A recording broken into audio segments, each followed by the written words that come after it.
విద్యా సంస్థ ఆధ్వర్యంలో సప్తశక్తి సంగమం అనేటువంటి కార్యక్రమము ఆర్ఎస్ఎస్ రాష్ట్రీయ స్వయం సేవక్ సంఘ్ స్థాపించి 100 సంవత్సరాలైన సందర్భంగా మాతృమూర్తులలో ఉన్నటువంటి 7 గుణాలను బయటకు తీయడానికి సప్తశక్తి సంగమం అనేటువంటి కార్యక్రమాన్ని అఖిల భారతీయ విద్యా సంస్థ అనేటువంటిది ఏర్పాటు చేయడం జరిగింది.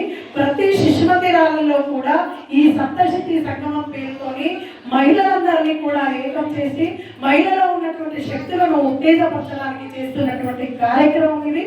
ఈ కార్యక్రమము విజయవంతంగా ముగించుకున్నందుకు ఈ పాఠశాలకు కూడా వచ్చినటువంటి మాతాజీలకు కూడా ధన్యవాదాలు.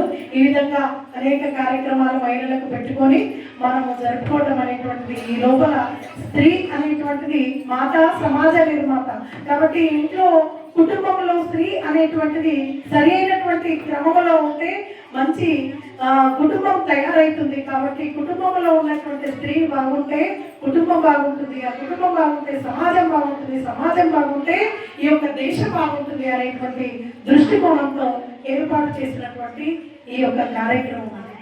జై శ్రీ.